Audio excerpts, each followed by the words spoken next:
Bad dog. Sorry. It's all good.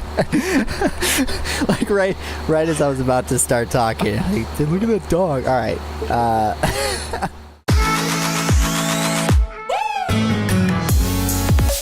Hey, what's going on, everybody? Back with some Xplane 11, taking a break from Fishing Planet.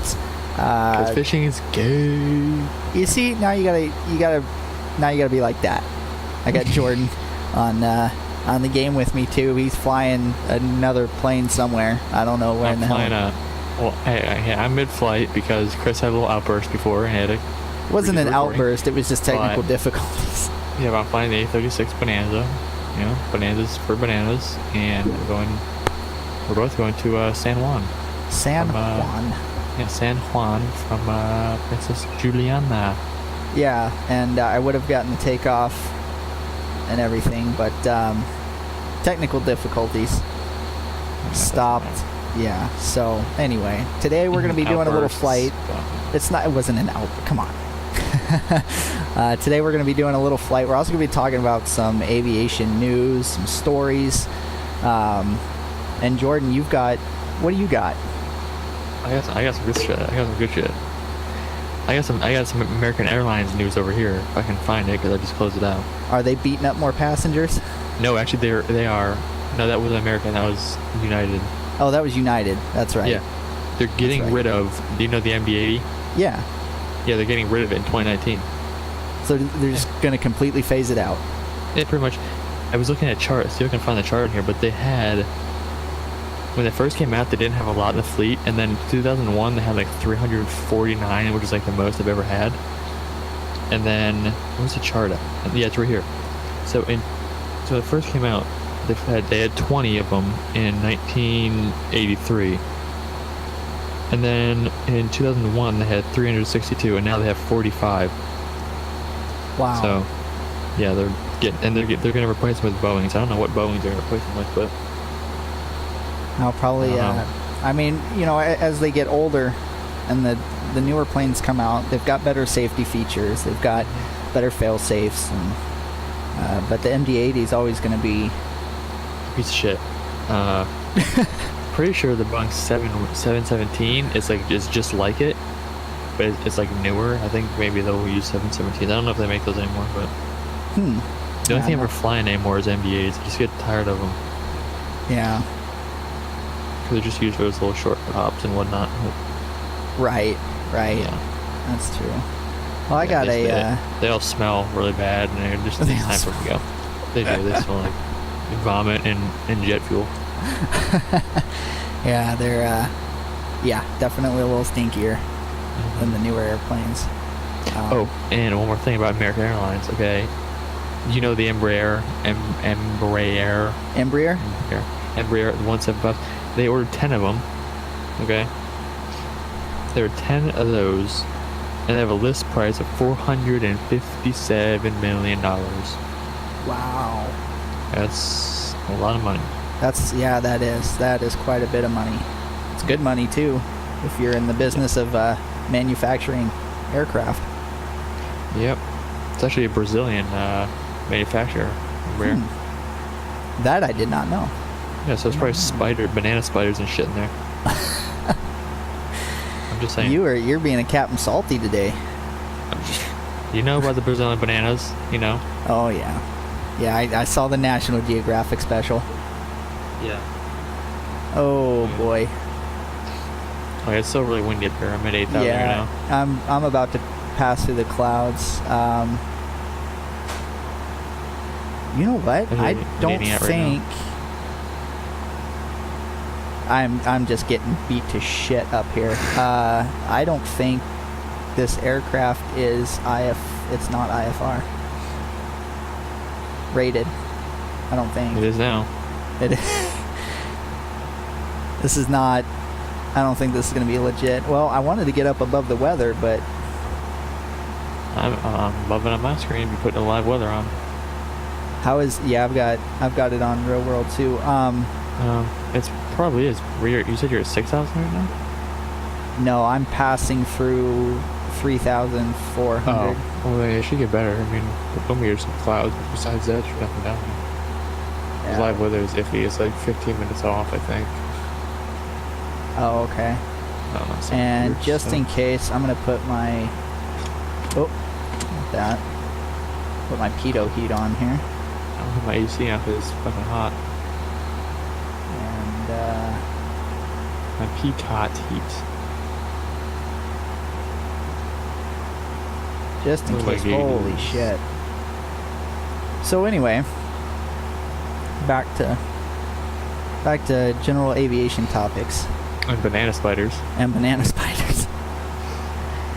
This there's a private pilot. He built his own experimental Sonics. He was taken off, and during his initial climb out at about 3,000 feet, the prop fell off. Yeah, so that's definitely a pucker factor of 10. It's not funny. Oh yeah. Mm-hmm. Yeah. Uh, Like, clenched. You know what I yeah, mean? he had he turned the airplane around towards an airport, or turned the airplane towards an airport. He didn't flip around. Airport had a longer runway than the airport that he had just taken off from. And then he attempted to use it, to glide it, obviously, get on that And then glide the wings slope. fell off. And, God, that would add to it, wouldn't it? Just the whole thing just falls apart mid-flight. Oh yeah. Yeah. However, I mean, he was too low. 3,000 feet, he's not going to make it anywhere. So he hit the trees at about 600 feet short of the runway. Oh, Harrison Ford. Oh, You get that yeah. reference. Oh, yeah. And it looks like the crankshaft had fractured just aft of the prop mounting hub. So they're saying that it was... they're saying that it exhibited features consistent with fatigue, crack propagation through the wall thickness of the crankshaft and the subsequent overstress fracture of the remaining portion of the crankshaft. So, Now you're either really smart or you just read that from a sheet. no, I'm reading notes here that I took from the story. Okay, I'm making sure because the way you're sounding, it sounds like. But you can see reading what off I'm the talking. sheet. I mean, you know what a crankshaft is. Yeah, it's crank shafts. Like crank shafts. Yes. You know what a crankshaft is, right? Yeah, I know what a crankshaft is. Yes. I've seen a few aircraft engines taken apart. I had a neighbor that was a aircraft mechanic on general aviation aircraft, so I used to go over there, and That's a crankshaft? he learned me a few things. I knew there was going to be a joke in there somewhere. I knew it. I knew that was coming. And that's what she said. So I love touch his crankshaft. your neighbor's crankshaft. yeah. Thanks for just turning this whole video to shit. Oh no But- problem. Wonderful. While I'm up here flying around in dangerous territory. This should not. Oh, I no, should you not be up here. It's pretty much good at 8,000 right here. You said 8,000? It's a little bumpy, but it's not as bad as it was down there. All right. So we'll go to 8,000. I don't know what rate to descend at. Probably what is 800 feet per minute, maybe. I don't know. That's on you, buddy. So basically, they went through the aircraft's maintenance records, and they were saying that 7 years before he had a prop strike. After that, he performed his own maintenance. He replaced the prop, but he didn't disassemble the engine. I mean, anytime you have a prop strike, there's a chance to have crankshaft damage, and you got to check rods, pistons, all that fun stuff. I mean, you basically yeah. got to do Touch those rods. an overhaul. There it Make is. sure the pistons are all right. So they're saying it's because he's got inadequate maintenance. Basically, he's an idiot for not taking care of his airplane. Yeah, that's what you get. That's what you get. You gotta take care of your shit. I mean, you can't just... It's not like a car. You can't just hit a dog and keep driving. You have a prop strike in an airplane, you gotta take the engine apart. I mean, you can hit a dog and keep driving, but you probably shouldn't. You probably shouldn't, no. I mean, you probably want to pay for the expenses, but... It's horrible.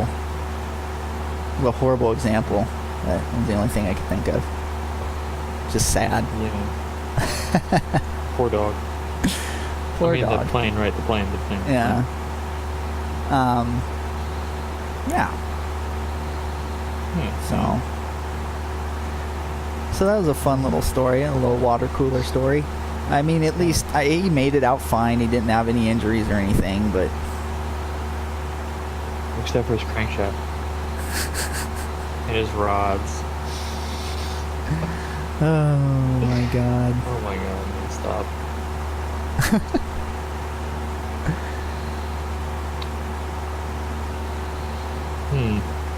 Yeah. Well, since you know so much about engines, Chris, an aircraft, what is one purpose of the dual ignition system on an aircraft? Oh, we're gonna do trivia now? Is it to improve engine performance, used for uniform heat distribution, or balanced cylinder head pressure? Oh, fuck. The dual ignition system does what? Oh, fuck. That means there's two spark plugs, by the way. Or not two spark plugs, but two. It's dual ignition, you know? Right. Dual means two. Right. What are the options again? Improved engine performance, uniform heat distribution, or balanced cylinder head pressure. I want to say it's... I want to say... What's that? I want to say it's improved engine performance. But you have the Correct. answer right in front of you. Well, no, I don't. I only find out when I click it, and I was right. Nice. There you go. Yeah, the dual ignition system provides improved safety through redundancy and improved engine performance through more efficient burning of the fuel-air mixture. Yeah. It's good to know. Yeah. For internal cooling, reciprocating aircraft engines are especially dependent on what? Air flowing over the exhaust manifold, a properly functioning thermostat, or the circulation of the lubricating oil. You're talking about single engine prop? Internal cooling, reciprocating aircraft engines. This I should fucking know.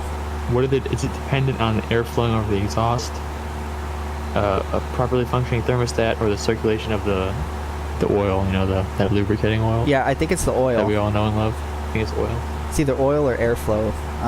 Oh, you're correct. It's the oil. Oil. Airflow Okay. over the cylinders and other parts of the engine provides some measuring of cooling. Additional heat is absorbed by the oil and is carried to the oil cooling system for dissipation. Oh my god, I need to read. I need to watch the fucking game. Okay. Excessively high engine temperatures will cause damage to the heat conducting hoses and warping of the cylinder cooling fins, cause loss of power, excessive oil consumption, and possible permanent internal engine damage, or not affect the engine at all. Yeah, that's the second option, B. What a little genius you are, Chris. No, I don't know shit. What change occurs in the fuel-air mixture when the carburetor heat is applied? A decrease in RPM results from the lean mixture. The fuel-air mixture becomes leaner, or the fuel-air mixture becomes richer. When you flip that little carb heat switch there, what's going on, huh? You lose RPM when you flip the carb switch, and then I think it goes right back up again. Oh, you're wrong, Chris. You're wrong. Wrong on that one? The fuel-air mixture becomes richer because warm air is less dense than cooled air. Applying carb heat decreases air density, causing a richer mixture. Richer mixture, Yeah. okay. Yeah, because it opens up the little door into the carburetor. Yeah, So there's ice buildup in there, then the warm air going in there will melt the ice. right. Yeah, I learned that from YouTube. Very smart. You learned that from YouTube. Yeah. Detonation occurs. I might make sure I don't turn here. Detonation occurs in a reciprocating aircraft engine when. Oh wait, so it fucking so the engine explodes in a reciprocating aircraft engine when hot spots in the combustion chamber ignite the fuel-air mixture in advance of normal ignition. The unburned charge in the cylinders explode instead of burning normally, or the spark plugs are fouled or shorted out, or the wiring is defective. Fuck. What's causing the motherfucker What's stupid is I used to know all this. What's causing the engine to blow up? These are like basic private pilot questions. Yeah, and I hot should. spots or unburned charge in the cylinder. Because we know it's not the spark plugs. I think detonation it happens. I think it's when it fires off before it's supposed to. But there's also another term for Premature ignition. Yeah, pretty much. But there's a term for fuck, because there's detonation and then there's something else and I can't remember it. Oh my god, it's been so long since I've done anything. Well, let me tell you, the aviation-wise. answer is the unburned charge in the cylinders explode instead of burning normally. Detonation or knock is the explosive burning of the fuel-air mixture inside the cylinder. Okay, yeah, so it's the Here's other an easy one. Here's a gimme, alright? What is God, one don't tell me procedure that. to aid in the coolant of an engine that is overheating? I want your answer before I give you any options. One procedure to aid in it, you pull the power back and put the nose down. Okay, increase the RPM, reduce the airspeed, or enrichen the fuel mixture. Most increase Reduce airspeed. airspeed, right? Yeah. Or no, it's actually enriching the fuel mixture. Enrichen, What? so you pull back on the mixture. I guess. I don't know. See, I was told in class that, well, this was bush flying class though. Well, that's They bush said that flying if Alaskan you're- hillbilly stuff, or they don't know what they're doing. Shut the fuck up. A rich mixture will usually tend to cool the engine. Leftover fuel caused by a rich mixture absorbs some heat from the cylinders, resulting in a cooler engine. Yeah, see, they told us in class, they said if you're up there and you start experiencing engine overheat, you can pull the power back, pitch the nose down, and it'll help push air into your engine and help that airflow get in there and cool it down.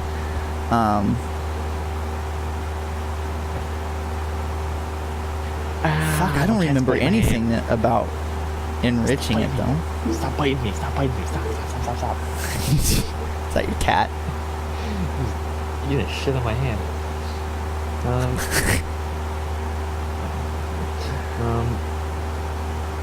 Do you know anything about landing, Chris? I know a lot about crashing. Okay, well then on the that's for sure, like your last video. On the base leg before turning to final, what action should you take if you appear to be too low? Immediately start a shallow turn to final, maintain your normal approach altitude and speed and continuous plan, or delay the turn and make a medium bank turn to final. Oh, are you gonna Jesus do? Christ. That's not landing. That's like airport operations. Little Chris flying a little Cessna. He's coming in too low. Is he gonna immediately start a shallow turn? No, you Maintain would. normal approach altitude and speed and continue as you're going on? Or delay the turn and make a medium bank? I'd maintain. I think Go I would through with it? maintain because I think you maintain and go through with it because once you reach on final, you're gonna end up at that height anyway. Well, Before you according to start this, descending. you should immediately start a shallow turn to final. Shallow turn to final. Would you Immediately. like to know the reasoning behind that? Well, you see here, by making an immediate shallow turn towards the runway, the aircraft will be established on the final leg on the proper approach path. If the turn to final is delayed, the descent will continue while on the base leg, and the final approach leg will start too low and result in a shallow approach. Yeah, but what So if you've lots got of legs, traffic? Lots of legs, lots of approaches, lots of legs. That's the thing I though. don't What know. if you've got traffic on final? I mean, how you're just gonna immediately get in with other traffic that's on? Like, what the fuck kind of sense does that make? That doesn't make any sense. That seems fucking dangerous. I don't. But maybe I'm not. Maybe I'm not picturing it right. Maybe I'm just. Maybe I don't not know. picturing it. I don't know. You ever landed a plane before, Chris, in real life? No. Okay. Well, when you do, you're gonna bounce it. I'm sure you are because you suck at flying. So, what Oh, is the proper fuck you. corrective action if you bounce the airplane during landing? Bounce during landing requires an immediate go around. That's eliminated right away. Add enough power to cushion the next touchdown, or reduce any power you might be carrying and hold the pitch stick. That I couldn't tell you. I mean, I I honestly. got it wrong. I chose number 3. It's actually add enough power to cushion the next touchdown. I didn't think that's what you're supposed to do. It's kind of stupid. Whatever, you know what? Right? You see, it's some things don't make sense on paper. I'm sure when you're in the airplane, it's completely different. But bunch of quizzes on here.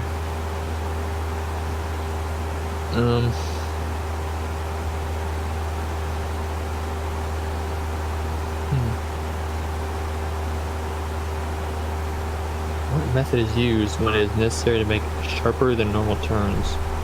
Asymmetric thrust using a tow bar or differential braking? Differential braking? Correct. Damn. was it? But did it? So what? If you have to make a tighter turn? Yeah, because the brakes can be applied separately. Right. No, I know, Yeah. but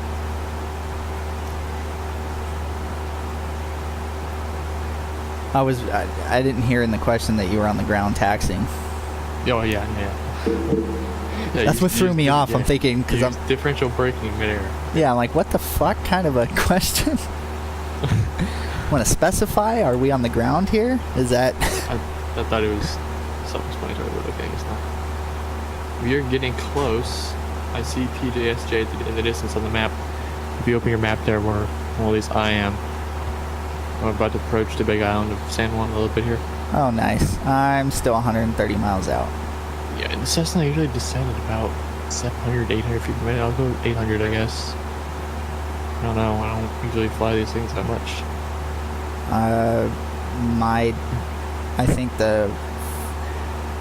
Generally, what I do is, what gets me on point exactly is, I just ascend at the same rate that I ascended, essentially, like,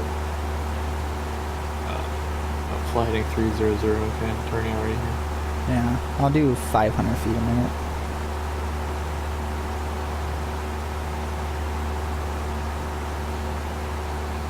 I'll always do 700, why not? Give us a good view of what's down there then. Not too low.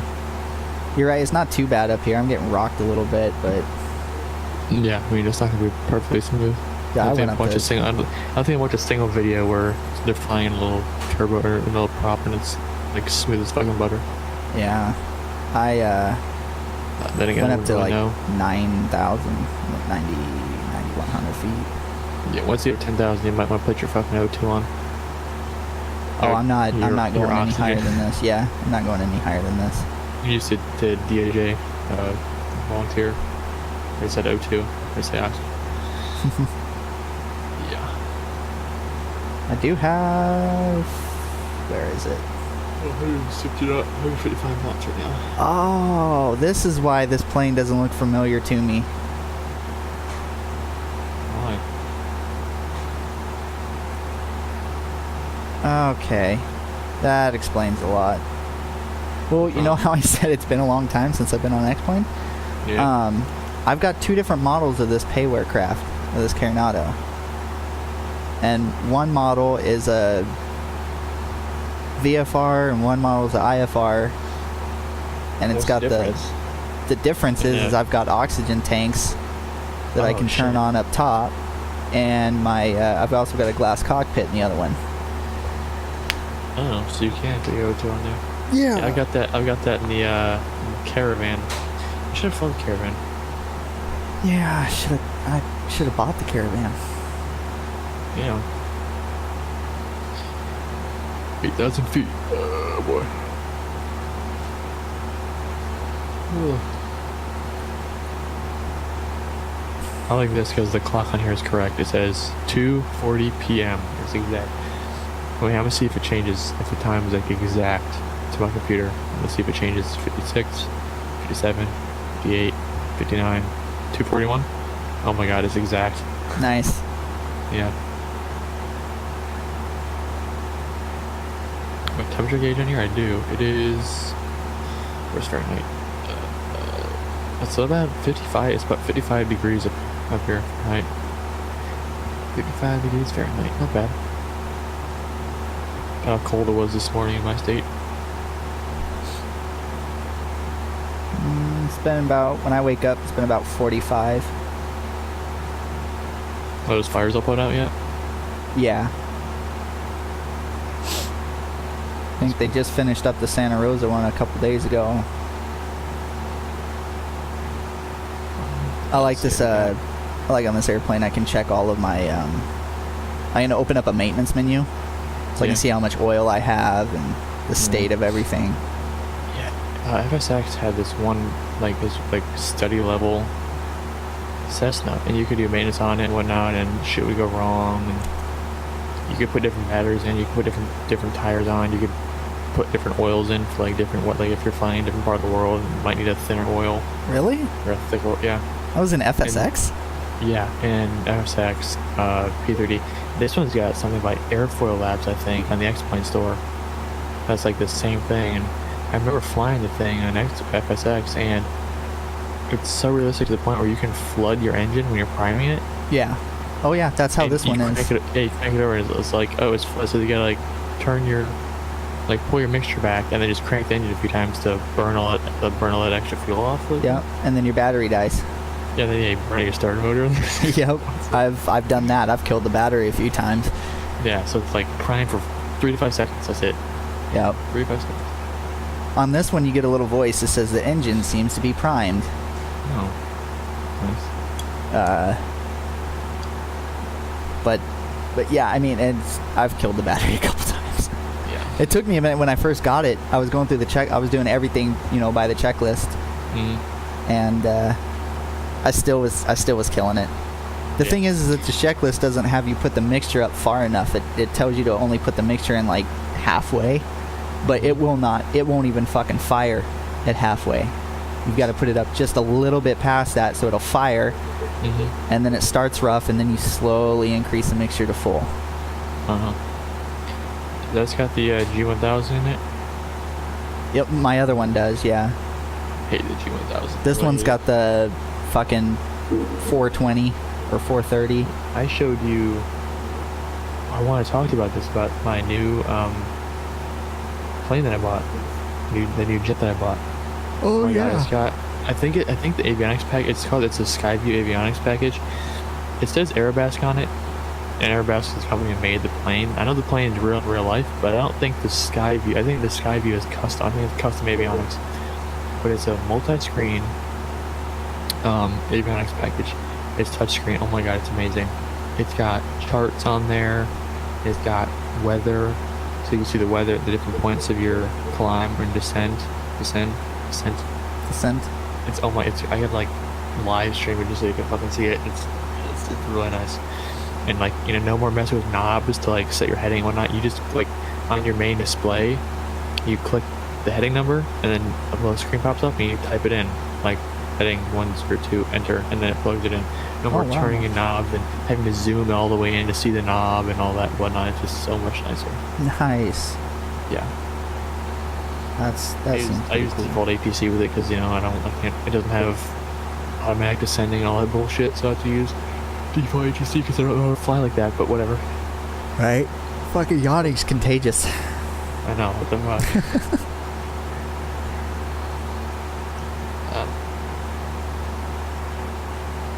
But yeah. So I am still got 119 miles to go. I still got, I don't even,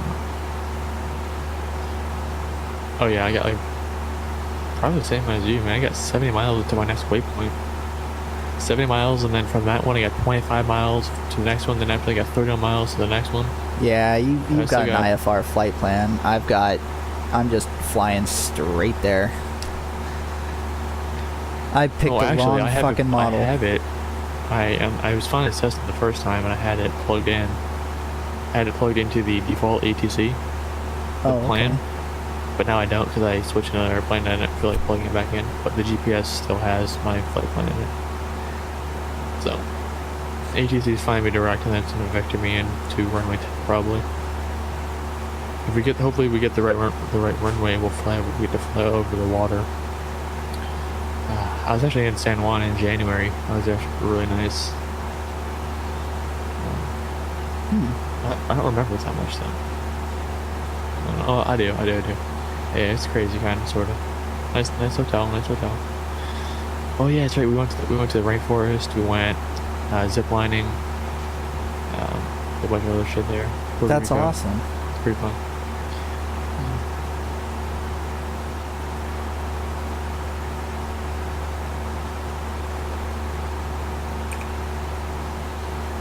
Map here. Let's see.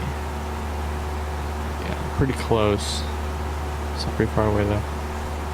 So it's basically bring us in this way and all the way out. I love how far in you can zoom. Mm-hmm. It's getting a little bouncy Oh again. shit! I lost it. There it is. It's getting bouncy. Yeah, it is.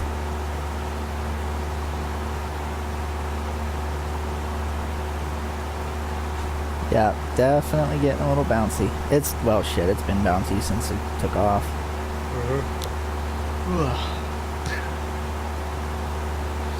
Wasn't even checking my tanks. I'm probably off balance like hella hard right now. No, not bad. I think I got half the tank on my right. I'll switch over to the left in a minute here. I'm probably about to kill the engine again, aren't I? Good. Alright, over to the left tank. It probably explains why I feel like I'm kind of leaning to the right a little bit. Or, Yeah, no. Could be. Or you just gotta- left a little bit. yeah. Let's fix your yaw damper. Wait, do we have? Shit, do I have that on? I have a yard amp on. I know you're don't know supposed to if I turn have off that on on final. No, Yeah, you can turn off after you take off. I don't have a yaw damper on. Do you watch God damn. Captain? Do you watch Captain Moonbeam? Yeah. Like the guys, he's real cool. Yeah, he flies a Cessna Citation. Really nice stuff to get. How about that? What's his name? Steve-O Knievo, right? Yeah, Steve O'Connell. He's cool too. I love that plane. That's one of my favorites. TBM 850. Yeah, oh yeah. November 172. Oh, fire! I forgot the November. Oh, I remember his call sign.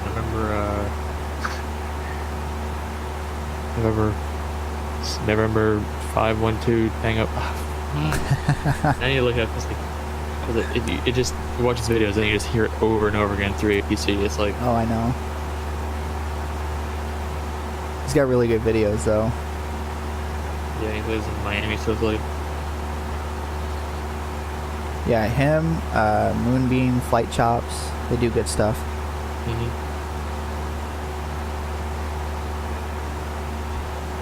November 815 Tango Bravo. That's what it is. November 851 Tango Bravo. But yeah, they have that plane for Coronado has a plane for FSX. I hope they really make one or convert it for Xplane because I love that thing. But it's got the G1000 on it. I don't like the G1000. Why I not? never really have. I just don't like it. Just it's old. It's shit. I don't know. It don't seem really bouncy now. Oh my god. Just not a fan, huh? Yeah, and honestly, I don't like all the digital stuff, all the screens and all that cool stuff. But the G1000 is a no-go. I don't like Garmin's.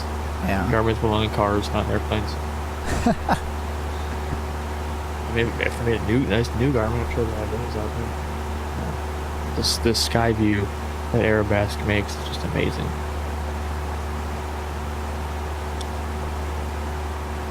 Hell, I'm happy with having any GPS in an airplane.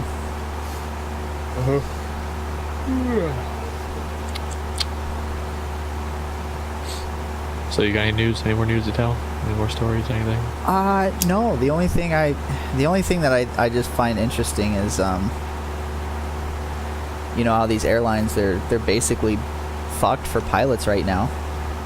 You know, they're begging for pilots, especially Alaska and Horizon. They're begging for pilots, but it's so hard to become a pilot unless you have rich parents or parents with good credit. You know, because everybody was like, well, if you know a pilot, I knew numerous pilots up north. I had pilot, you know, pilots that were friends of the family that had their own air. You know, they had 185s and Super Cubs and 172s, all this and that. And we go flying, but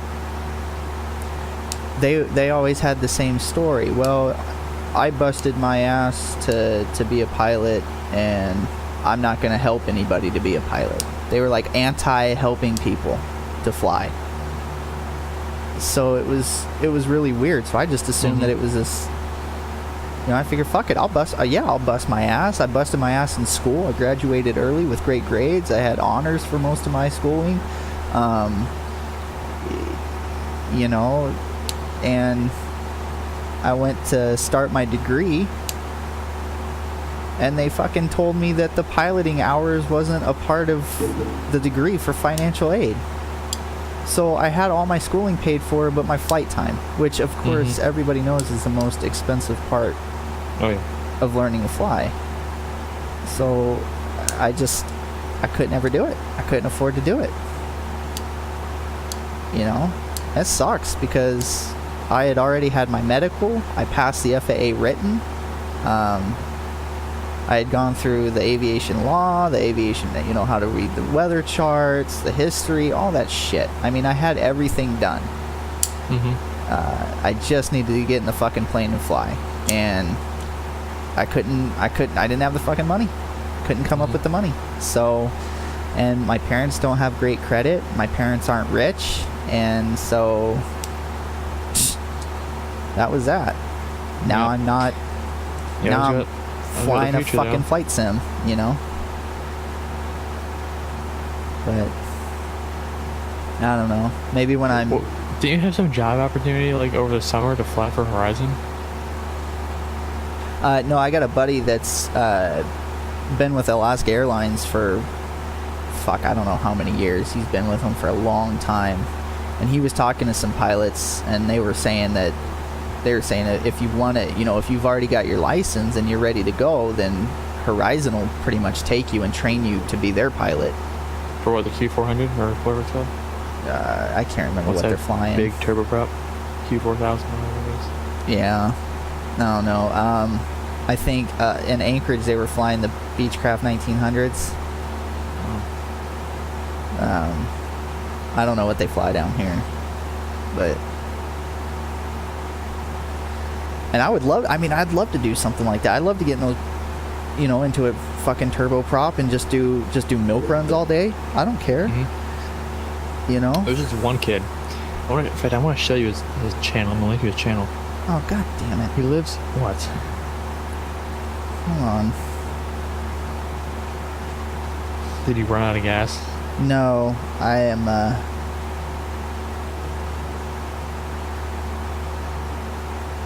I got a contractor. He just texted me. He's on his way over. Great. Yeah, that's fantastic. Anyway, there's this kid. Not really a kid, but he's maybe like, I think my age, maybe 20. 19, 20. And he flies for Mokulele Airlines. They fly caravans in Hawaii. Oh, nice. The thing is, he still goes to school, and he lives in Washington, I believe, or somewhere over there. That's so weird. He goes to school there, right? And then the airline, Mokulele pays for him for free to fly out to Hawaii on the weekends, and then fly back, and then go to school and do his job and whatnot there.